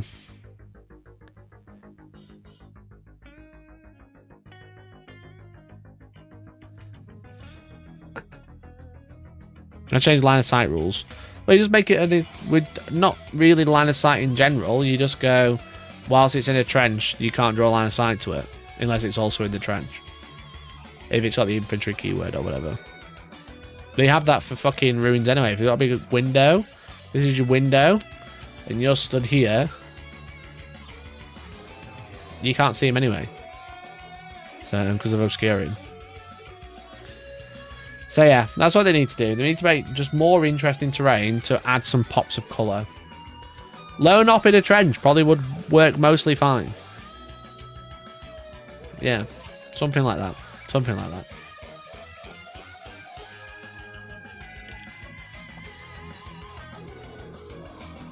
Yeah, pops of colour, that's what they need. Anyway, maybe they could make one out of cardboard. Have you seen the swag boxes? Have you seen the swag boxes? Now, if you pay £125 to Games Workshop for this tournament at UK Games Expo, you get a swag box. Sealed by the Order of the Inquisition, Warhammer Open 2026. So they've got a normal poor person box and a premium box. How many Phobos Marine in there? None. So I won't lie, it's nice that it's free. I think it's free with your ticket. I'm not too mad at it. This is like the normal one. You get whatever this is. I think this is for holding paints for some reason. You get like a little cutting mat. You get a free tenner. And then you get some stickers, I think. Are they stickers? They look like stickers. I'm not mad at a free dice. I'm not mad at a free pen. I'm not mad at a free mat. It's just the last bit just makes me laugh because of this, you know? This thing. Excuse me. This bit makes me laugh, that's all. I don't care about the stuff in it. It's cool. I hope if those little counters are 40 mil, great little objectives, you know what I mean? Not the end of the world. But they're called, well, they're 40 mil poker chip tokens, so yeah, they're objectives, which is nice. And then some stickers. That is cute. Little purity seal on your travel box. I'm not mad at that. You know. Premium soft touch notepad and pen. Yeah, cool, whatever. I'm not going to use a notepad. I've got a phone, you know what I mean? It's 2026. I've got a phone. I like how they're like, you'll get a premium lanyard. It's like, cool, great. This is so you can check whether I'm actually supposed to be in the event or not. I don't think it's a free gift, you know? I don't think a lanyard's a free gift, is it? You know what I mean? I like the stickers. That's fun. Don't mind that. Don't mind the counters. That's also fun. Be nice if they're all 40k themed or Sigmar themed rather than a mixture, but that just might just be whatever. You get a cutting mat. But then you get the premium swag box, which comes just with more tat, I think. I think they come with just more tat. You'd be on them if they had badges. Yeah, there's not one badge here, so I'm not interested. So this one, oh, they both do. The big sell of the cardboard box with this and this is that they're trying to sell it as a free paint station. You know? I don't mind the stuff in it, but I think the funniest thing is they're trying to sell a cardboard box as a paint station. Because the cutting mat fits in the bottom. And it looks neoprene. It doesn't even look like a cutting mat. But this is the big sell. Did you know? The box, it's not a box. It's a paint station that looks like a box. Perfect for trains. Oh, chat, if I got a train to UK Games Expo, you know I'd be painting with my premium swag box on the train home, you know what I mean? I love that the spot for the water cup is way bigger than the cup. Yeah, they've made this, which is the big... They've made like this foldable cup, you know, where you can crush it down and put it in the box. Because the big pot won't fit. But then they've made the cutout big enough for the big pot that doesn't fit in the box. The Citadel... Sorry, Warhammer paint pot. Water pot. I just thought that was quite funny. You know what I mean? Just like, I think the old stuff, all the stuff in the box is cute. It's fine. I don't know how much. We'll have a look how much the premium version is. I just think this cutout and trying to be like, guys, it's not a cardboard box. It's actually a paint station. Is hilarious. That is funny. That is good. The free gift is this piece of foam that holds 7, 8, 9 paints. Excuse me.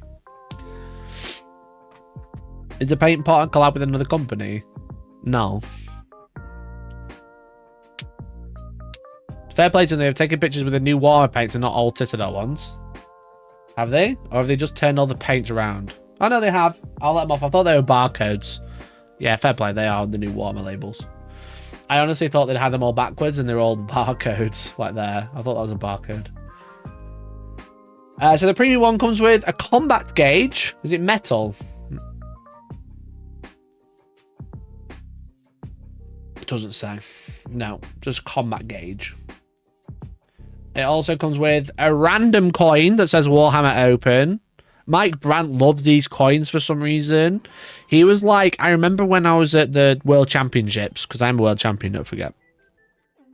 He was like, guys, for coming to the Warhammer World Championship. I don't have it on me. There's a picture of me somewhere. I got like a big gold coin, like a 50 mil coin. I use it for the lieutenant rerolls. He was like, these coins are really special. So when you've got yours, and you can go for a beer, and it'd be like the Freemasons. And if one of you doesn't have the coin, they have to buy the round at the bar. And I was like, no fucker's gonna do that ever. No fucker's gonna do that ever. I think I'm the only person that uses this coin. I think it's the only one I've ever, except for when I was actually at the event. I've never seen one in person. I know loads of people have been to World Championships. Never seen anyone have this coin. I feel like a right knobhead pulling out my 50 mil coin and be like, you know, that objective there that I'm going to get reroll ones to win with this coin on there now. Cheers, pal. No, everyone's going to have them in their pocket. They're going to pull them out like the fucking Millennium item and go, guys, I have my coin. Do you have yours? If not, you owe me a beer. Like, no, fuck off. No one cares about little coins. Cute. But it just made me laugh every time I pull it out. Every time I see it, I just think of him saying that. I just thinking, God. You get a scorecard, sure. A acrylic scorecard, very nicely. Whatever. Write what your token is indicated in game, e.g. battle shock, objective remains under control, or at the moment. That's okay. That's cool. Don't you know who I am? Slaps down 50 mil coin at Bungerman's. Yeah, like, do I? There's a picture of me at the World Championships, I think.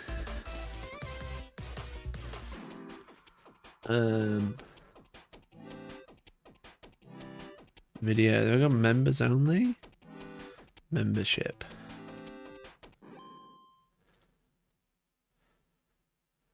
It was a long time ago because it was when I was there. I see it pop up every now and then as a video because I also get randomly recommended my own video of when they're members only, which is quite funny. There it is. There you go. There's the coin. Fucking humongous coin.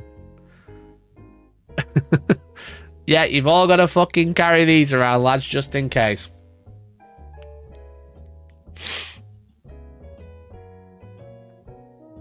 Also, none of this is member-only videos. What happened? I put members only, I thought. Oh, maybe these are member first. I don't know. Yeah, there it is. There's the fucking obnoxious coin.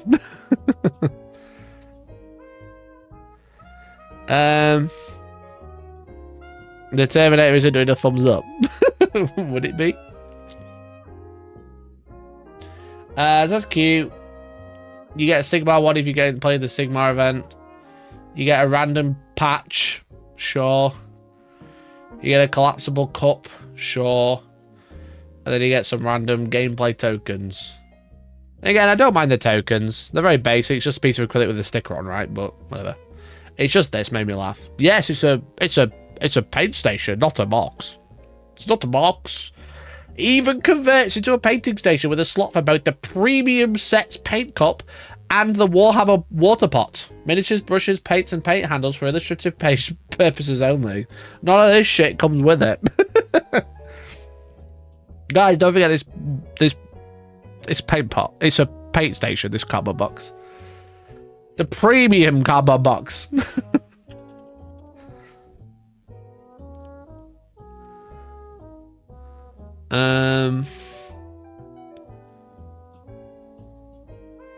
Faber-Castell, that's a company I've seen do these glass of water pot. Yeah, I think it's I think there's like Cryptic Cabin and stuff like that. They do their own as well. They've sold 2 more tickets since this morning, to be fair. Now I will say, like I said, they've added in the 3-day expo pass. I don't know if I mentioned that.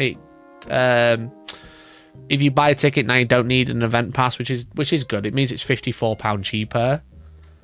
But how do I buy the premium? How do I buy this premium box? I want to see the price difference, you know? What's it say? What's it say? You get a free tenner in there as well. Again, I'm not gonna complain. You can upgrade to a premium swag box. Add to basket. I've still got fucking 3. I've still got fucking 3 of these in here from last time. Check out. Can I upgrade? I don't know. How do I upgrade? I want the expensive one.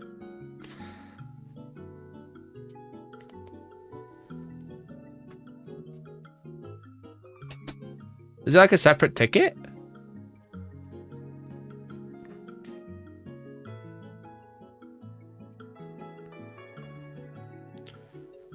Fucking look at the prices of all the other events here and then seeing the GW ones at 100 quid each.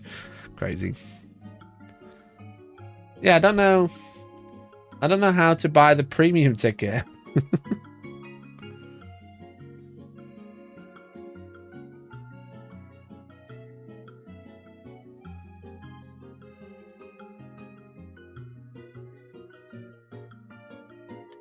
You have to do it on the day?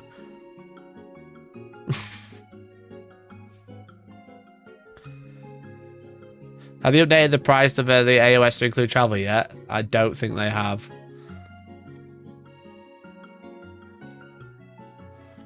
No. But also, they've only sold 10 tickets.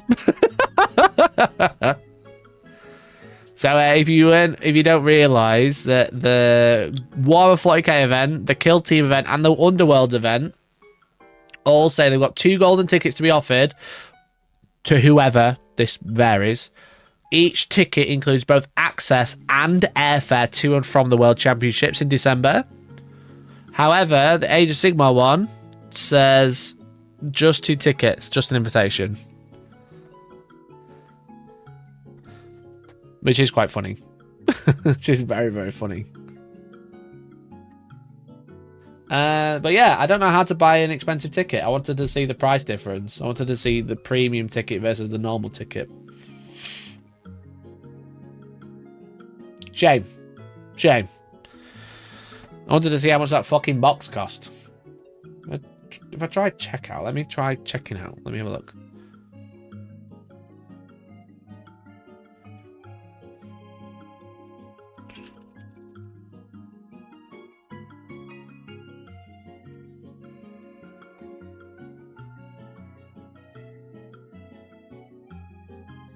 Oh, I already have. Do I?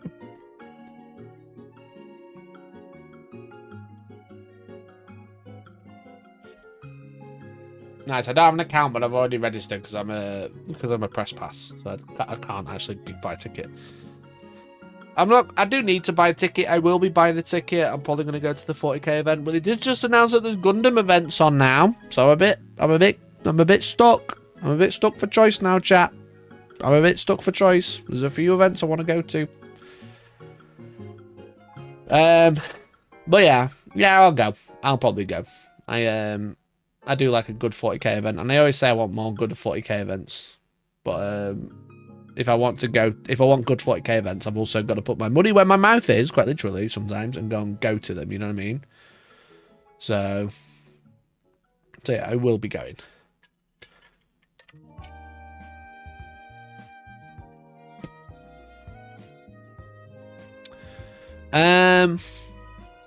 Maggie trying to figure out the cost of the box and accidentally buys Total War Warhammer 3 again. I do love buying. I do love buying Total War Warhammer 3 because I do own it multiple times. Surely you'll lose one of the first games, drop and play Gundam. That's the pro way. Jokes aside, I was probably gonna play Friday, Saturday, and then depending on how I do, drop and play Gundam on the Sunday, and actually just like see the event. Because I think most people will do that. I think the problem is if you're going to hold a big tournament at a convention, drops are just way more likely because if people can't win, they don't usually want to keep playing. But it depends how I do. If I lose 3 games in a row, I'll definitely just drop on Saturday afternoon. Chances of that happening, I don't know. Probably, not to be rude to myself, probably slim, losing 3 games in a row, but it could happen, you know? Not to toot my own horn. Chances of me losing 3 games in a row is pretty crazy. But it could happen. But if it did happen, I'd just drop. I think I played at Warhammer Fest. I kind of did the same thing. I played the first 3 games, lost the 3rd game to dumb mistakes because I was playing the captain of Team England. Really annoyed at myself, so I just dropped and just hung out with my mates instead. Because Elliot had won 1 and lost 2, and he was a bit bored as well. And obviously, Warhammer Fest has a bit more to do, technically. Technically. Not that you could actually go and do it, but at least I could hang out with my friends and stuff. But I think the same will happen at Expo. But like, if like Georgie's going and a few friends are going and stuff, it's gonna be hard to stay motivated to stay in the event. Normally, I don't care if I'm at an event. If I'm at an event, if I'm at an event, I don't care because I'm at the event, so I don't mind. But if it's an event with other shit going on with my friends there, it's a bit like. Drops, but bro's been watching boxing. At least I'd be honest about dropping. They do the pod system though. 4 games then break you into pods. I don't know if they'd be doing that here. Don't think so. Does it say anything about that? No, I'll just close it all now.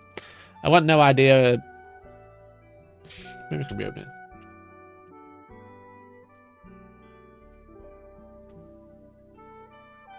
They do have the player pack. Have a look.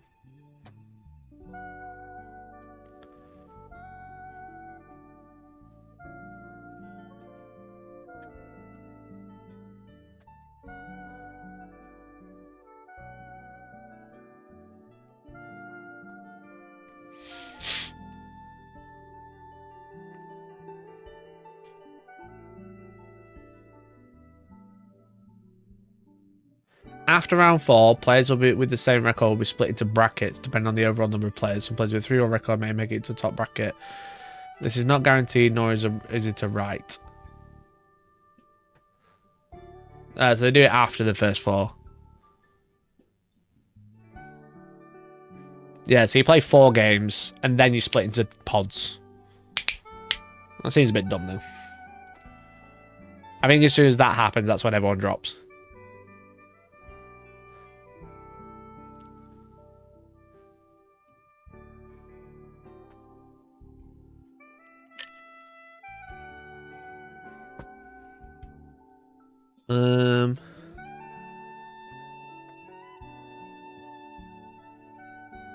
If the tie should result at the end of the game, in the top bracket, players will immediately consult a judge without altering the board state in any way.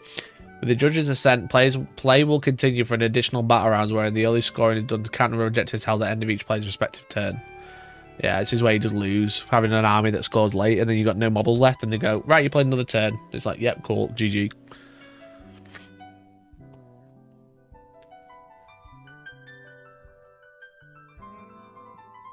Yeah, so it's pods afterwards. It's random brackets, random win path brackets first, and then pods after.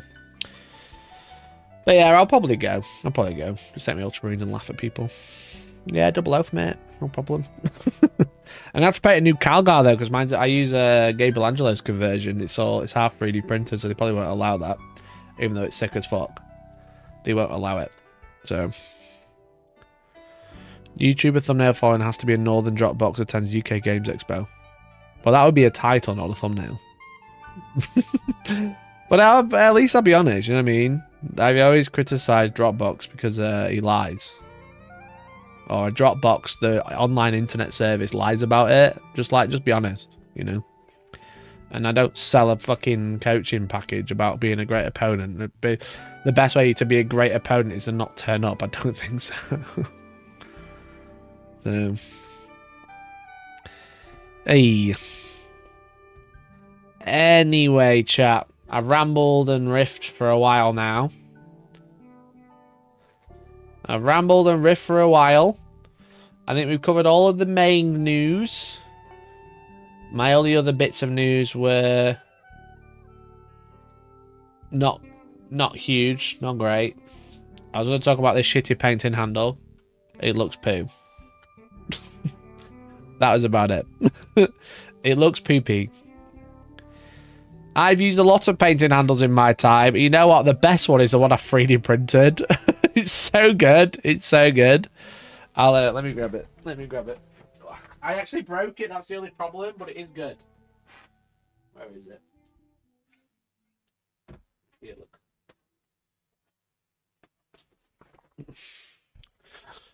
I did break it, but it is good. So it's like a jaw system, which is really nice.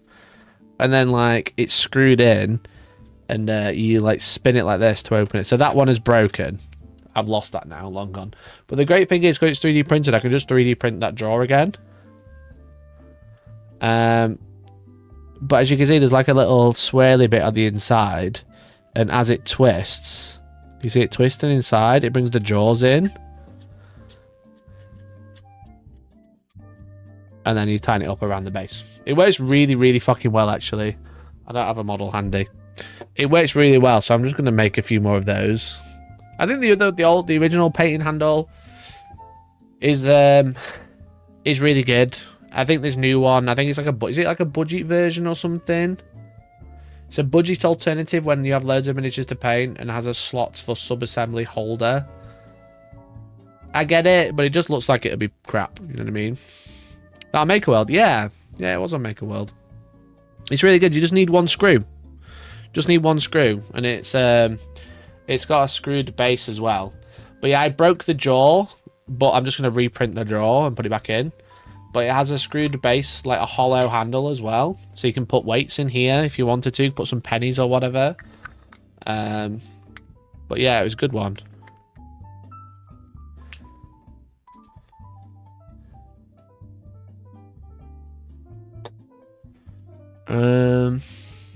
Scroll to the bottom. Yeah, the old one will continue. Yeah, it's okay if the old one continues. We can still say this is a shit product.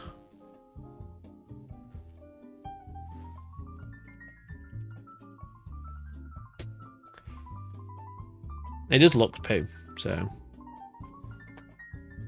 I don't trust Warhammer community. I reckon the old painting handle will go to Legends, so not local for painting competitive armies. It'll just randomly disappear, right? It'll just randomly disappear. But yeah, if you just search painting handle on Maker World, I've got this one. The Chuck. Yeah, it's good. You would just need one screw, and this is the screw I used was the one that was like holding my printer in place during shipping. So it's just like a random 3mm screw. Annoyingly, I put it in, and then I was like, this is really cool. And I took it out to film myself doing it, and then when I took it out and tried to put it back in, it didn't work so great. So I would put it in and then not take it back out. But yeah, it's really good, really, really good. So it just prints. I don't have a picture. No, but it works really well. I'm sure you'll see a video of mine coming soon where I'm actually using it for the whole thing. It's great. It's good.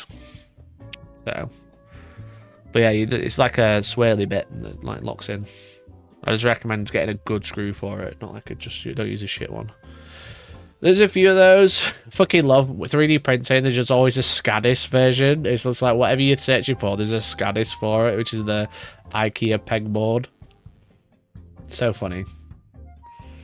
But yeah, good shit. Good shit. So, but that's about it for today, chat. I'm going to be back on Wednesday for the morning news. 2 more streams before I'm gone. 2 more streams before I'm streaming from Adepticon. Which will be cool. I'm taking all my streaming gear with me because I'm obviously streaming the keynote for War Machine. That's the plan for Steamforged Games. That's one of the reasons I'm going. So I will be live streaming whilst I'm there, but I'll obviously have a bit more of a jankier setup, and I might be streaming from a hotel room with someone, which will also be weird. So I'll only be streaming while they're not in there, unless they want to do a joint collab stream, because I feel weird about streaming in a hotel room with someone else sat there. But I'm sharing a room with someone from wargamer.com, so we might do a collab. That might be fun. That could be a good laugh. But yeah, so I'll have all my streaming gear with me. I need to get all my setup ready for tomorrow to take it. I need to make sure everything's ready to go. I've ordered a camera. I've ordered one of those DJI Osmo things from Vinted, and I'm hoping it arrives.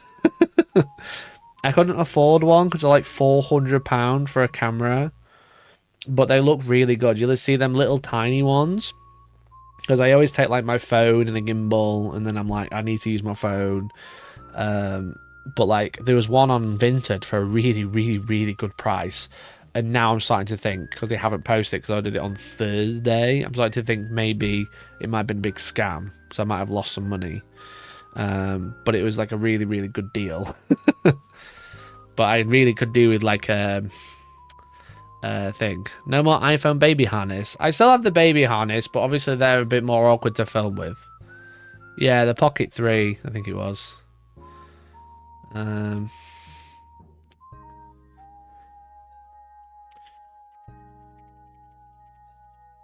Yeah, I ordered. I'll if it doesn't arrive, I'll be able to get my money back. But it's just like I really need it to arrive, and they haven't posted it yet.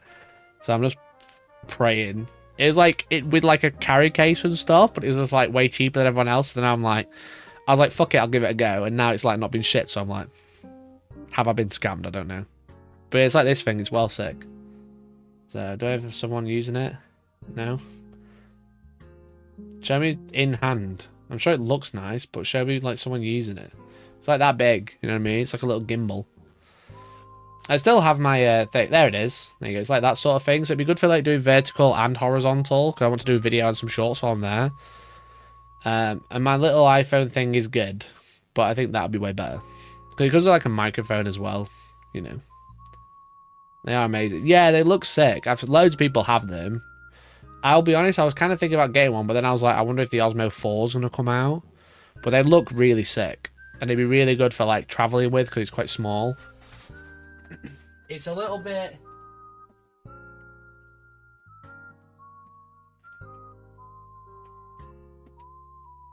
It's much cleaner, this one, but it's a little bit more egregious to turn up at someone's table when you've got this on. Hello, tell me about your product. Yeah, that sounds cool. Now, this works fine. It'd be good for like walking around the convention and stuff, but not like actually like getting some cinematic shots because then you're just on your phone. Works great, you know.